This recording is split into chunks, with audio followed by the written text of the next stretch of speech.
Hello everyone, it's Sunday the 19th of April. Hope you're doing okay. Just a short a video for you to reflect on today. One key thing though, firstly to say is thank you to all those of you who are contributing in so many different ways to our life together. And serving in all sorts of different ways as well. I'm very aware of lots of people that we're connected with who are part of us, who are serving in health service and in social care, in essential occupations, to help people through this time, to help the nation through this time. It's really good to see so many people who are part of us contributing in that way. It's brilliant to see stuff going on around different activities and areas. I love seeing what Fran Cooper's doing to give some resources to children and families.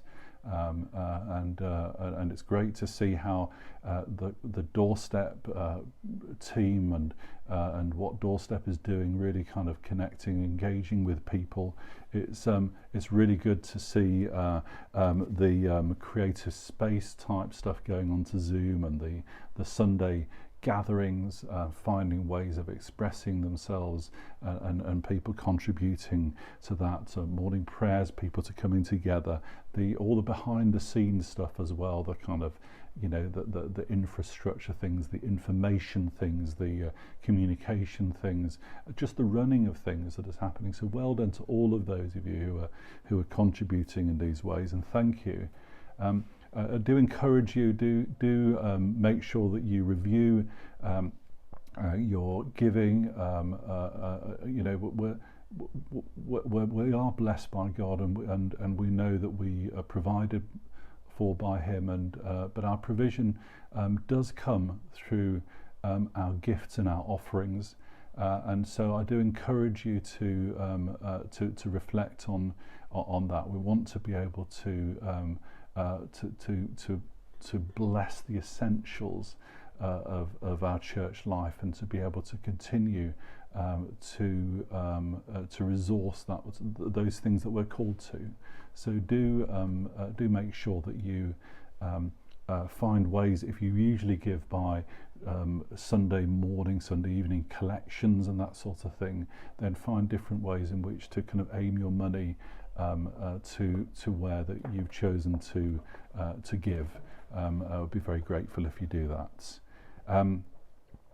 I was thinking about John 20 and the appearance of Jesus to the disciples when they were in the Lot's room. And do have a look again at that. There's a little section in John 20 just before his encounter with Thomas, where he actually has a really crucial interaction with the disciples, and as I've been thinking about this, the idea of, well, what's essential at the moment, we're finding that the rituals and the buildings and the different freedoms that we've got so used to, and the money and possessions and all those kind of things are all useful, but they're not all necessarily essential.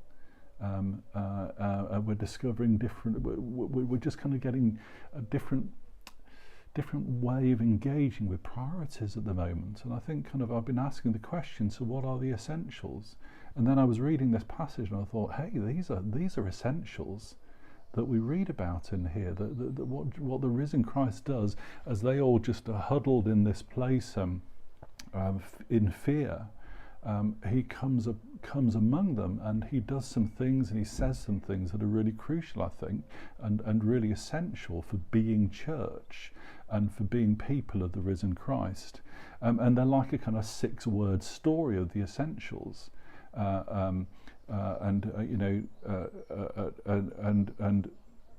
are some really key things to learn about this that I've been struck by, and I just wanted to share them very quickly with you. And the 6 words that I'm coming up with are all begin with P. Hopefully they'll be easy for you to remember. And they are person, people, peace, purpose, power, and pardon. Don't try and say that too fast. And you know, the first essential for us, for the church, is Jesus himself. And that's where it all starts. The person of Jesus comes into the lockdown, into the place of fear, into the place of uncertainty and stuff for those disciples, and he comes and stands amongst them. The story starts with Jesus. It starts and ends with Jesus. He's the Alpha and the Omega. He's the first and the last. And so central and essential to us as church is Jesus himself, the person of Jesus. And secondly, that person comes to people. Jesus absolutely prioritizes his relationships with people. And he loves to be amongst people. You just see that time and time again, don't you, as you read the Gospels. And Jesus stands amongst people. He comes to his people, and he speaks to them. He shares with them. He reveals himself to him. You see, this person loves to be with his people. And so where his people gather, in whatever way, whether they're remote or they're together physically, the risen Christ stands amongst them. And there's something very important to remember about that. Thirdly, peace. So we've had person, people, peace. What does the risen Christ say to the disciples, to his people? He says, peace be with you. Shalom Aleichem. It's this greeting that in the customary response is a response also with you, and peace be with you. And it's the sharing of something. And Jesus Jesus enters into their presence with his person, in person himself, and he says to his people, Shalom. And it's like he's speaking peace to them, and he's saying, look, in this place, in your fear, receive my peace. And his expectation is they would take his peace, and they would live as the people of peace. And so we see them doing that and receiving that peace. And that shalom is so important. It's like it's much more than just a little bit of peace in your life at the moment. It's like the whole of the peace of God. It's about life of peace. It's about fullness of life, as John 10:10 says. Jesus says in John 10:10, I've come that they may have life and have it to the full. And there's something about that shalom of God in that, the all-encompassing peace of God at work. And this is such an important thing. And I'm more aware of peace and the work of God in peace in this time than I ever have been, funnily enough. Even though I feel at times quite disturbed and challenged, and it really feels difficult. Yet the shalom of God is at work.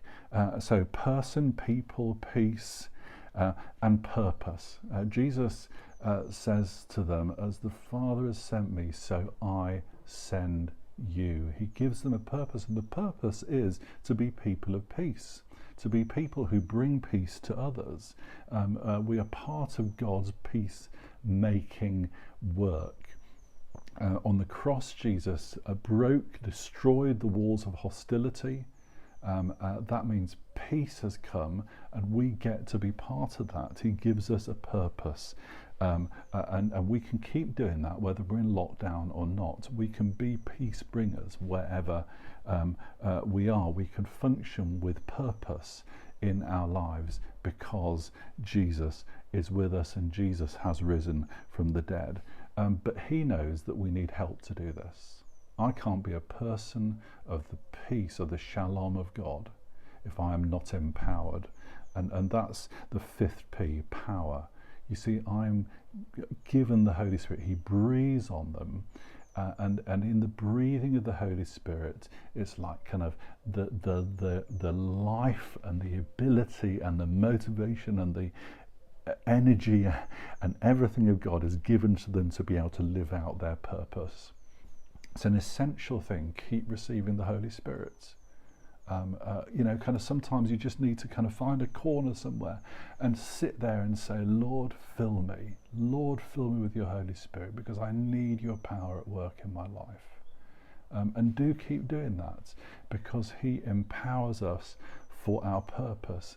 And the final P is pardon. You see, he then talks about us being able to forgive the sins of others, and if we forgive them, then they're forgiven. And it's like power is given executive power. It means that we get to be part of the pardoning work of God. We becomes those who the pardoner has pardoned, so we can pardon others. We become pardoners. So and so it's not just I'm forgiven for my sins.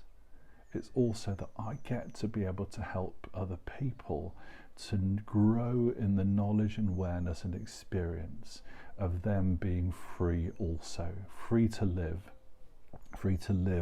in the fullness, in the shalom of God. And so I hope this is helpful and inspiring for you. These are essential things. Those 6 P's are really essential things, and it's like Jesus kind of comes amongst his disciples and he says, remember these essentials right at the beginning of this kind of, this next stage, this next time of this post-resurrection life. These are the key things to remember. So I hope you remember them, and I hope you'll be encouraged by them.